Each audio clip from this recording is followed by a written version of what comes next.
Good news can often get overlooked or buried by the negative in our everyday lives. So let's change that. I'm Adrianna. And I'm Wyatt. We're just two ordinary people without any special qualifications or anything trying to navigate life. We invite you to join us as we share wholesome stories, news articles of hope, and ideas about how we can all make the world just a little bit brighter. We are Uplifting Positive Stories.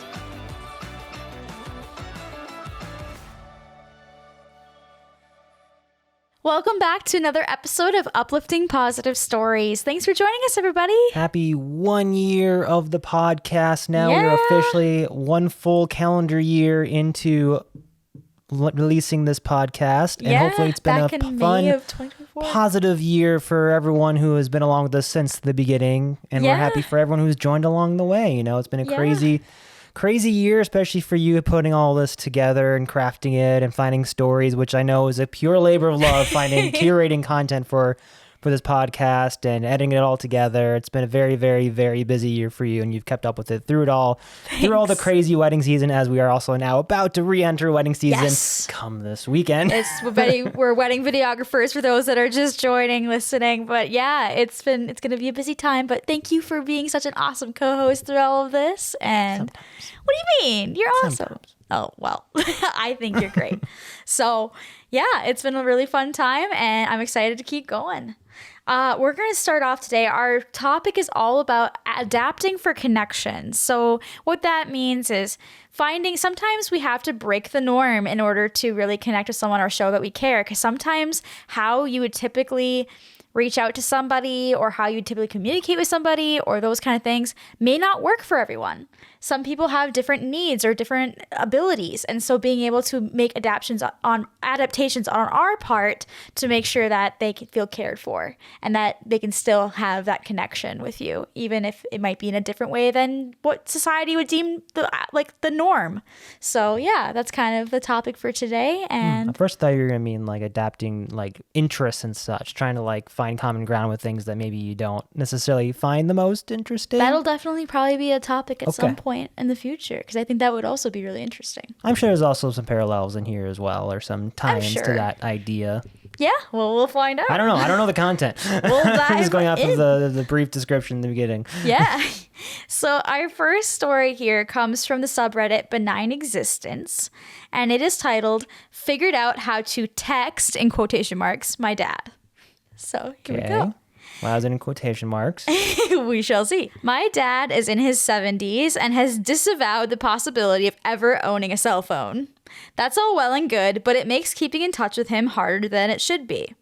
Yesterday, after taking a photo of my Christmas setup, I had the bright idea to attach the photo to an email and write "Christmas at my place photo" in the subject line. No body text. I wondered if he would get it versus thinking I had forgotten to include a message. He loved it and wrote back in a way that showed he understood. We traded a few similar texts back and forth today. I'm thrilled to have figured out an easy way to keep in closer touch with my dad. There we go. Still keeping with the email. So still some technology involved, but... Right. But at least some people, once they get up in age, they just don't want to have the hassle of having like an iPhone or a phone that might be a little more complex.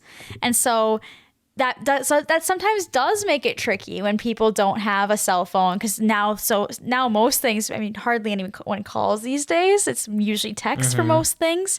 Mainly parents who call. Exactly. Right. And so for the younger generations and stuff to still be able to quickly reach out, because life is busy. Sometimes it's hard to find time for a phone call when you're working a lot or life is just hectic. And so having that means of quickly being able to communicate with somebody in a way that also works for them. And so I thought that was a creative solution of having it in the subject line so it pops up right away as a message, and then they can get it if they get email notifications on their phone. They'll see what they replied back in the subject line, so they don't even have to open it, and then they can just, see the message back. Now, their parent will still have to, I'm assuming they're doing it on their computer. But it sounds like, that's their norm. That's what they do all the time. So for them, it's not a hassle because that's their way of communicating with people's email. You'll just have to accept that you might not get a response as quickly as you would in the other form of communication, or even email on your phone. It's almost like texting, right? But in this case, they don't have a phone, so. Yeah. And then it's also a way to be, over the phone, you can't send pictures. So it's a way of, with this, they can attach pictures. Over the phone, you can't send pictures? Like if you were doing a phone call. Oh, that's true. If they don't have text message, there's no way unless you do an email. So this is an easy way to be able to send pictures too, which is super, super cool. Like an idea that I've seen similar to this is a lot of people will get sometimes their older grandparents or parents those photo, what are they called? Digital photo albums where you can send them from your phone. Digital photo frame. And then you can send them over the iCloud or whatever, and they'll pop up on their frame. That's super, super cool too. And it's another way of adapting for connection, being able to send that photo to them in a way that's easy for them. I think that's really, really cool. So yeah, we're going to go on to our next story here. This next one comes from the subreddit Ask Reddit, and the question was, what is the nicest thing you've ever done that nobody knows about? Here we go. Only my immediate family knows about this. My grandmother is 92 years old and has lost most of her vision due to macular degeneration. Her favorite things to do were paint, cook, and read. Most of these things she finds nearly impossible to do now. She gets books on tape and subscribes to a program where she can order books out of a catalog basically for free. It's what she does on her free time now. Growing up, she used to always read to me from Shel Silverstein's Where the Sidewalk Ends. For her most recent birthday, I sat at my computer with a microphone in front of me and read Where the Sidewalk Ends and put it on a CD for her so she could listen to it whenever she wanted to. I'm pretty sure she listened to it right away when she got home.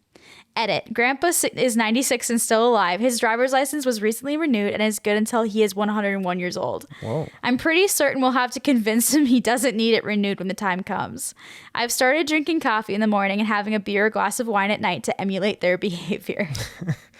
So, yeah. You have a little bit of personal connection to that because I know my grandpa has struggled with macular degeneration. Yeah, it's a very hard thing to deal with. And there are ways to like stop the progression, apparently, is what he was saying, but they didn't catch it quick enough. And so it had already caused some of that loss in vision. But yeah, he has a hard time because he also loves to read. That was one of his big hobbies, and watch movies and stuff. And it definitely makes it harder when you can't, see very clearly. And so, yeah, we had to find some ways, kind of get creative of ways that he could still do those hobbies and still be able to partake in those. So, because he has some vision, it's just very limited. And so, if anybody listening to this podcast knows somebody that's struggling with this, or it's struggling themselves with this, there's a device you can get on Amazon that it's a little like mouse, almost like a computer mouse. With a camera on a lens of some kind. Yeah. And you can attach it to some sort of monitor of any kind, really. And then you scroll over your book and it magnifies it up to like 15 times the size. So it's super clear and big on the monitor. And it makes it, you can have it be white text on black screen so it stands out really well, or black on white, but it's magnified. So it's much, much, much easier to read. And they can do it at their pace really easily with the mouse to be able to scroll where they need, or if they need to go back and really take some time because they're struggling with a little part of it or whatever. It makes it so much easier. And so that device has really, really helped him to be able to continue to read and stuff and do it from the leisure of his own couch, because he just has a little tray table and he can do that and read pretty easily. So yeah, if anyone's struggling with that, that's a cool way to adapt for that. But this too, not sponsored. But it's really cool. But the idea, if someone had the time and was willing to do that, to be able to make an audiobook of something that doesn't have an audiobook that she could listen to easily, that's so, so cool. That's such a good idea and super, super sweet. So I thought that was really cool. All right, on to our next story. So this one kind of goes into like norms and society's norms that we have for things, of traditions and stuff, and being willing to break that if it means showing that you care for the person. So, and really going that extra mile to show that you really pay attention to their needs and stuff too. So, all right, this one comes from the subreddit Best of Redditor Updates, and it is titled AITAH, so am I in the wrong basically, for buying my girlfriend a necklace instead of a ring. This was originally posted on Too Hot Takes, so shout out to that podcast. They are awesome. And yeah, we'll dive right in. Throwaway because my girlfriend follows my Reddit. I, 29 male, have been with my girlfriend, 28 female, for 7 years, and I've recently decided that I want to propose to her. When it came time to buy an engagement ring, I had a very difficult time deciding what to get her, mostly because she absolutely hates wearing rings. She has a medical condition that causes her hands to swell, and another one that makes her fingers dry and flaky. She downright refuses to wear rings, and I don't want to get her something that will ultimately be useless. I went to a jeweler and explained the situation, and he suggested I buy her a different piece of jewelry instead. I ended up finding the most perfect necklace I could imagine. It's gold, her favorite, and it has both of our birthstones on it entwined. It's absolutely stunning and was about the same as my budget for a ring. I thought this was a perfect solution, and I was excited to propose to my girlfriend with this non-traditional gesture. But when I told her sister my plans, she told me it was tacky and that no woman would ever want to be proposed to with a necklace. She told me I should just buy a ring that she can put on a chain and wear as a necklace. But I don't see the point, as I've already bought her a necklace. I was planning on proposing to my girlfriend on vacation next month, but now I'm not so sure. Her sister told me I would be in the wrong if I proposed with a necklace, but I need outside perspectives. Am I in the wrong for buying my girlfriend a necklace instead of a ring? And there are a couple updates here. Of course, it's on Best of Redditor updates. Before we get to the updates, I mean, my first initial take from that would be, well, definitely not like in the wrong, I don't think. No. But I do think that's a topic of conversation that should have been had prior to getting to this point. It's kind of similar to like how this isn't exactly a new idea. I know everywhere else people have talked about this too. Is like the proposal should not be a surprise in regards to whether or not someone's going to say yes or not. And that should be a conversation leading up to it in regards to, are you going to get married? Well, are you going to get married? Is that what your future, you should agree on a future vision together. Yeah. The surprise comes from like, how are you going to do it? When are you going to do it? And all that stuff. And I feel like given the specific kind of like situation there, that should be part of the conversation leading to that point. Because even with us, like I surprised you with my proposal and stuff, but I still like talked a little bit about like what kind of rings you like and that kind of stuff. It's kind of something like that conversation. A lot of people have preferences, with like maybe they don't like wearing like silver colored jewelry, or they don't like wearing gold colored jewelry, vice versa. So having those preferences and having them be known, because it's something that you wear all the time in theory. So if you're wearing it all the time, you want it to be something that you look at and you're like, okay, I like this. Because everything he's saying makes like complete sense in terms of like the rationale behind it and why that should be just as good as a ring, but also is it her sister or his sister? Oh, that's a good point. I think it's her sister. Let me double check. I think you said her sister too. Her sister. Yeah. Okay. Got it. Her sister has a point too, that maybe she would prefer still have a ring, but it just in the form of a necklace. Like that's a question that's for his soon to be hopefully fiance. Right. I don't think she's so far as correct as that, like, oh, he's a jerk or something. For doing not at all. He definitely thoughtful. He definitely put a lot of thought into it, and I feel like there's something that's like really tacky. I don't know. Yeah, I don't think that's a little tacky, mean and demeaning because, unnecessarily. We have these norms, but that doesn't mean they can't be broken. There's so many norms involved with weddings that get broken all the time. I feel like tacky should be reserved for like say like someone like who has all this money and like blows on the most fancy elaborate things, and then springs for like the vending the gumball machine yeah, like that's I feel like it becomes tacky, but in this situation I don't know. I do think those should have a conversation. I would agree with that. All right, should we move on to the updates? Yes. All right, here we go. So update number 1. I never could have anticipated this post getting so much attention. That's always how it goes. Welcome to our podcast, a year in the making now. You've made it. I really just wanted to know if other women would find the necklace to be acceptable, but all of your advice and encouragement has given me the confidence to propose to my girlfriend today. Oh. I was going to wait 2 weeks. So the comments were like very encouraging? That's what it sounds like. Yeah. So I'm surprised it'd be more talk. I feel like the more positive end of Reddit when it comes to these relationship advice is talk to each other. Talk to each other. So I'm a little surprised that it was just like, oh, no, you're fine. You're fine. Yeah. I mean, I don't know. I go back and forth. Like, I do think, me personally, I think that move is good. Yeah. But sorry, I keep interrupting the update. It's good. It's good. Here we go. I was going to wait 2 weeks until we were on vacation, but I don't want to be anxious until then. And I can understand that. Same. And I would rather use that vacation as an engagement celebration than me panicking the entire time over how I'm going to ask her. Her mother thinks the necklace is perfect, as do her best friends. I'm really not sure why her sister is so upset. I should have mentioned that her sister is only 19, so she may just have a narrow view of engagements. I mean, I think she has, like, there is a point there. I think she's going maybe a little too aggressive far. with it, maybe. Or, agreed. Yeah, but there is a point there. Agreed. But today, my girlfriend and I are in her grandparents' cabin for the long weekend, and I'm going to ask her to marry me with the necklace next to her favorite lake with our dogs.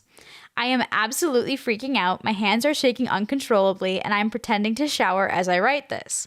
I just truly cannot wait any longer, especially after this post. You have all got me way too excited. I will update again with her answer. Thank you all so much, and I'm sorry I will not be responding to any comments while I figure this out. Wish me luck. Another update, right? Yes. So there's 2 more updates. Oh, okay. What the beauty of this podcast is that we know it's gonna be good. It's gonna end well. It's gonna be good, yes. you know. Versus like I enjoy the other podcast too. We're always on pins and needles, like, oh God, is it gonna be good? Is it gonna be bad? I don't know. You kind of know it's gonna be some form of good on this podcast. Yeah. Well, here we go. Ready? Well, ... She said yes. Here's how it went. We woke up early in the morning with our 2 dogs, went out for a nice early morning walk with the mist and the cold morning air, got back to the cabin where I made us both breakfast, French toast and bacon, her favorite, and afterwards we went out in a canoe ride to the center of the lake. She could absolutely tell that I was freaking out because she asked me about 15 times if I was okay. LOL. When we got to the center of the lake, I was basically silent from total fear when she finally said, "Jake, is something going on?" So I grabbed her hands and told her that I think she's the most incredible person on the planet and I can't imagine living this life with anyone else. I pulled out the box with the necklace in it and asked her if she would make me the happiest person alive and marry me. She instantly burst into tears and said she absolutely would. She didn't even question the necklace and completely understood my choice and told me it was the best thing I could have done to ask her. She told me that she doesn't want to spend my money on another ring, nor does she want a silicone one. She says this necklace is perfect. We spent about 10 minutes sobbing and hugging and kissing until I finally brought us back to shore, where she immediately started calling all of our friends and family. Of course, as one does. You do. Her sister even texted me and told me that she thinks I made the right decision, which feels great, to be honest. I'm so happy I didn't wait. Part of me wanted to do it this weekend, but I wouldn't have unless I had this push from all of you. Thank you so much for your kind words and encouragement. We're reading through all of your comments together now while we laugh and talk about the future. My fiance, Grace, also wants me to let you all know that she appreciated your kind words towards me and the push to propose today. LOL, maybe I'll update in the future, but we'll see. I now have lots of planning for the future. First, I have to turn on the sister now a little bit. Oh, now you're saying it's a good idea. Now you're saying he made the right decision. You better say that to him. Yeah. I defended you, but then now I'm not so sure about it. Because now you're pretending like you were like, oh, of course it was like, no, you were. Okay, now what the heck, man?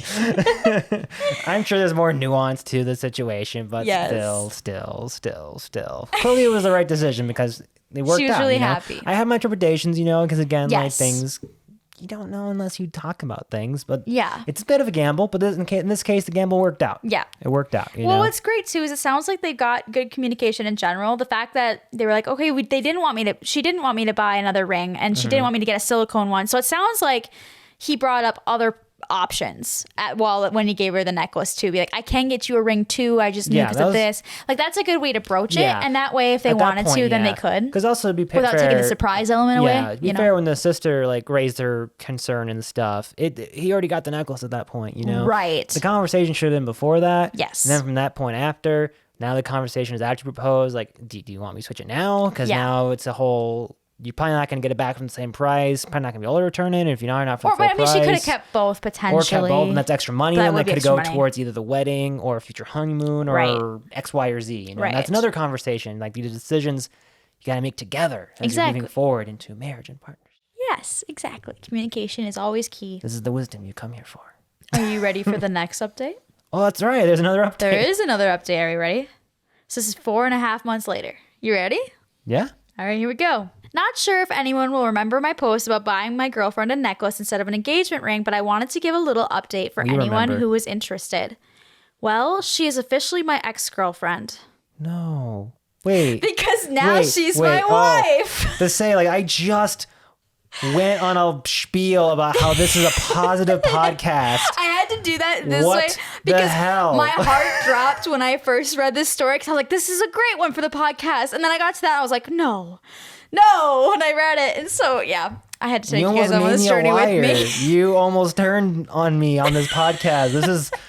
I just gave an impassioned spiel about how, like, oh, you don't have to worry about the updates being bad. You're a jokester. You're the one who did this. I mean, you read it that way. How dare. I bet people watching the video could also feel like that you're being serious. I don't know.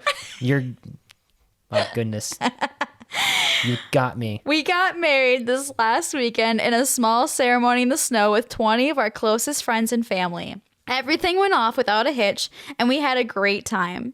She still loves her engagement necklace, and we ended up buying her a wedding band because lately she's been on a new medication that helps tremendously with her hands, and she feels more confident/comfortable wearing a very simple ring. She won't wear it all the time, I'm sure, but she did want something a bit traditional to show that we are married. I love her so much. I'm so happy to be married to someone so incredible. One more great thing is that ever since getting her situation with her hands under control, she's been doing pottery again, something that she's been passionate about for 19 years but hasn't been able to do over the last 6 or so because of her condition. Things are going so well, and I just wanted to let you guys know that I really appreciate all of your kind words and encouragement when I was proposing. I was so terrified when I was in the middle of it, but now life is so perfect, I can't even imagine feeling anxious again, though I know I will, LOL. Thanks again. This community is very kind, and I appreciate every one of you. Oh, and one more thing. There's no bad blood with her sister at all. She just wanted something more traditional for my wife, but once she saw my wife's reaction to the necklace, she was incredibly kind and supportive. She was my wife's maid of honor and did a spectacular job. There's bad blood with me. Just kidding. What? No. Like I said, there's probably nuance and everything, you know? Yeah. And you're only getting one telling of the story that's written out, you know? It's not an important part of the story. So I'm glad things are all good and everyone's just happy for each other, you know? Yeah. And, you know, there's something you said about, like, admitting when you're wrong. Yeah, that's also true. We have no episode about it. Go check it out. Yeah, exactly. Yeah, it's important. But yeah, I thought it was a good example, though, of sometimes going outside the box. You know, society has these traditions and things. But again, traditions don't always work for everybody. What might be a tradition might not be comfortable for somebody. Like, for example, some people don't like wearing bridesmaid dresses. Sometimes bridesmaids would prefer like a jumpsuit kind of style. Like, it's things like that, being willing to have those adaptations for people so everyone feels comfortable and feels like they are an equal part and being considered for what they want, you know? So I thought that was a really cool example for that and really cool how it turned out, and also super wholesome. Yeah. So, yeah. Despite the initial, like... Yeah, when they got me. They got me when I was reading it. I'm sorry for bait and switching, everybody. I just had to read it the way that I read it when I first read it, because I was like, no. I mean... Yay! You jokester. I mean, it was probably literally like 2 seconds where I was like, what? I know. But they literally went ... And I was like, what? Did you know... leading up to it, after I gave that spiel about I remembered it. As soon as you said that, I remember that this person did that to me. I have to look. Do you know? I wonder if this. I know this is on the Reddit feed for Two Hot Takes, right? Yeah. I wonder if they read it on the podcast. I'm not sure how we'd find it on there, but I'm curious if they have the same bait and switch poll and stuff. Well, that's a podcast where literally everything and anything could happen on that podcast, you know. Versus here, it's supposed to always be positive by the end, which is why I was taken by surprise. So I'm curious if they had a similar reaction. So funny. Because leading up to that point, it seemed like, oh, great, it worked out. Yeah. We have a look for it. Yes. All right, on to our next story. Our next story here comes from the subreddit Benign Existence, and it is titled, My Partner and I Sleep in Separate Rooms. Here we go. Okay. Yeah. So there might be some hot takes here. Yeah. We'll find out. Here we go. A lot of my friends and coworkers think it's odd that my partner and I chose to get a 2-bedroom apartment together and sleep in separate rooms. The honest answer is just that we both like to have our own space, and I don't sleep as well in a bed with someone else. It doesn't mean we hide anything from each other, and we're always welcome in each other's spaces. But the other day, we realized we really can't share a room because we hype each other up too much. We feed off each other's energy to the point that we will get lost talking late into the night when we both have to get up early the next morning. It doesn't matter how long we've known each other. After a decade and a half of friendship, you'd think we would run out of things to talk about, but it never fails. If we don't separate ourselves by 10 p.m., we'll be up way past 2 a.m. I love her so much. Never thought I'd feel so happy and comfortable with another person. Just wanted to share. I feel like I know a few couples, not personally, but I've heard of couples that have done this. I don't personally quite get it, but you do you. That sounds great for you. If you've been together for that long and that's how your relationship works, all right, that's fantastic. You know? Yeah, right. Every relationship's different, and like it's all on the same terms and everything. I can't personally relate because every time we're apart from each other, if one of us has to travel, it's weird and hard to sleep. It's true. And also maybe sometimes without the dogs being there too, you know, it's like, true. But that's just how, just because we're maybe in the norm for that doesn't mean that what they're doing is like any wrong. It's just different, right? Because if it wasn't working for them and you keep trying to push to make it work when it's not working, when you can't sleep and stuff, and when you're struggling to sleep with sharing a room, that's not going to be good for the relationship long term. You know, if you keep on feeling like, oh, I need my own space, or oh, I can't sleep at night. But in this case, it sounds like they just keep hyping each other up. Sounds like that's a big part of it. It almost sounds like they're like high school kids or something, you know, or like, you know, when we travel with our friends a couple years ago, I don't know why, we were just in a giggle fest. We shared a room, but it was like we were in 2 separate beds and stuff, and we were just giggling. Everyone was just laughing about random things. I'm sure if someone was like listening, they think that we like were high or something, or like took something that made us go like this, like weirdly giddy or something. We were just excited for our trip. We were really excited for the trip. Sure. All of us were. But like we should have been so much more dead after the travel of flying and everything. Yeah. I'm not sure what was going on, what was in the water or something in that Florida hotel or something. I don't know. Yeah, exactly. But yeah, I just think it's a good example. Again, like just because something is a norm, if it doesn't work for your relationship or your friendship, it's okay to adapt. It's okay to change it. And if it works better for you, even if it's not the norm, that's totally cool.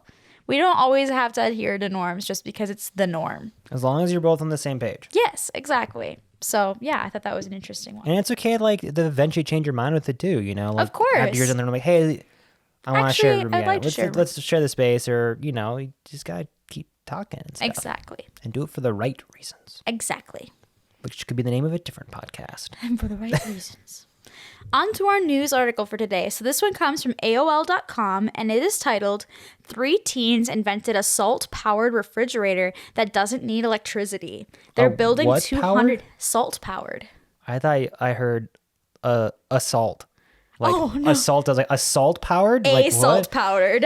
Powered, yeah. Okay, that makes more sense. That makes more sense. They're building 200 of them for hospitals to use. 3 teenagers that live in Indore, India, designed these mini refrigerators that use salt and don't need any electricity, any outlet whatsoever.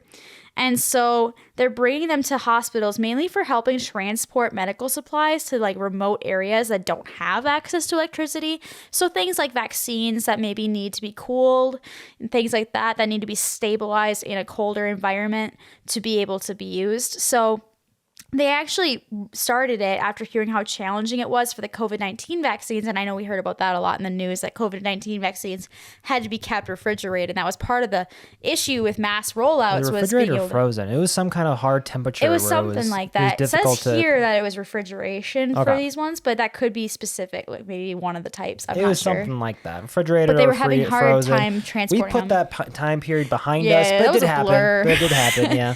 But yeah, so apparently that was kind of the big push for them to kind of think up this idea. That makes sense. And so they created this invention called the Thermovault, which won the 2025 Earth Prize on Saturday.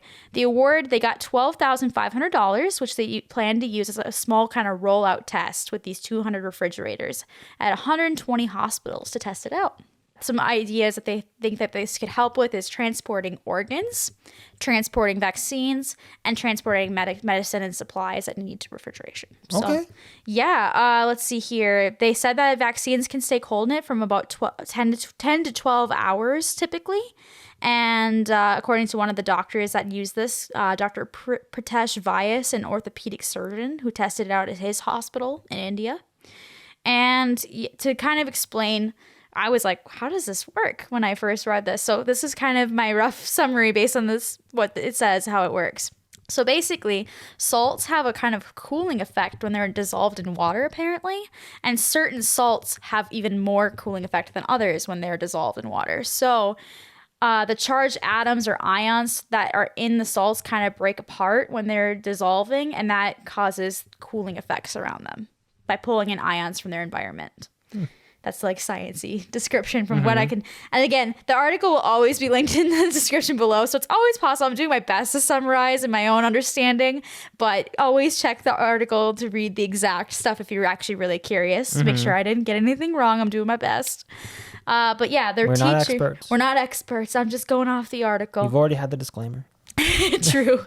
So their teacher was actually the one that helped them figure out which two salts to play with in their invention for this, because there are specific salts, and it was hydroxide, octahydrate, and ammonium chloride were the two barium hydroxide, octahydrate, and ammonium chloride. Those were the two that they used for this invention.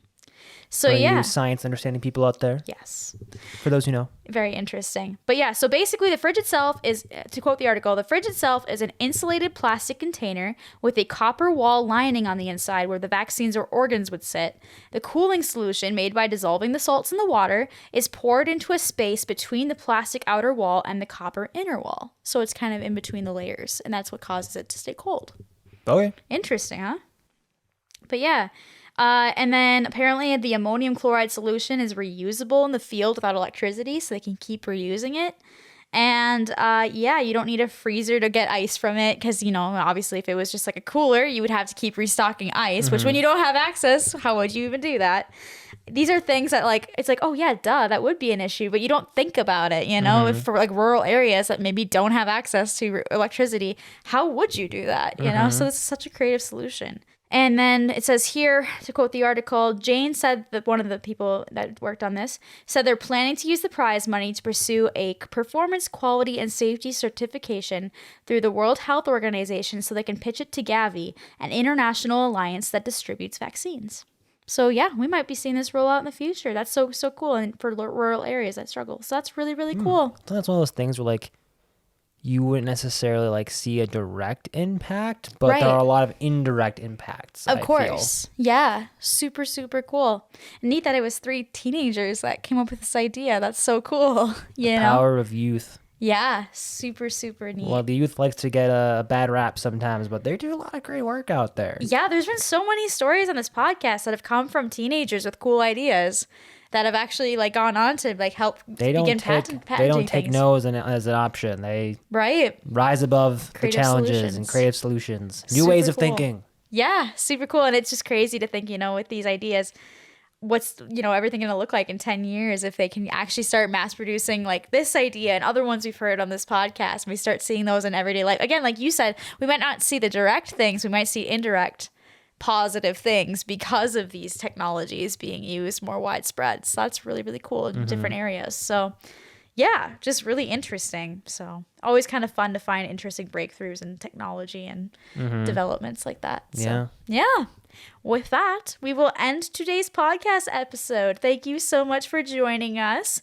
Next week's episode is going to be all about being compassionate with yourself. So did you specifically time that for right as I turned 30? What? Was that intentionally aimed at me? No. Is that coming out right before I turned 30? No. Because I'm going to be old? No. Or older? No, but I mean, maybe you should be compassionate with yourself because 30 is not old. I feel attacked. But yeah, we got some good stories lined up for that in different areas about how we can be more compassionate with ourselves when we're going through it or we are struggling with things. So it's going to be an interesting episode. We're going to have some very interesting discussions. The mirror episode? The mirror episode. Oh, looking inward? We look at ourselves. I think we're putting the message out there, but relates pointed at the reflection coming off of the camera there, because we're both awful at it. I feel like almost every episode there's some element of that where I'm looking back and I'm like, yeah, I could be better at this. I'm pretty sure I was just adding you the other night about that as you were planning a bridal shower for your friend, and I don't know if it's going well. I don't know if I'm doing everything wrong. I'm like, you're mean to yourself. You gotta be nicer to yourself. Anxiety's a thing. But yeah. Inner Adrianna is mean to Adrianna specifically and no one else. Working on it. But yes, it'll be an interesting episode. I think we're gonna have some good talks from it. So yeah, it's Inner Wyatt interesting. isn't nice either, so we all struggle with it, right? Yeah. We're our own sometimes worst bullies. Yeah. But yeah, so we'll get some inspiration from these stories hopefully next week. If you have any positive stories that you would like to share, we would love to hear them. Please share them with us at upliftingpositivestories@gmail.com.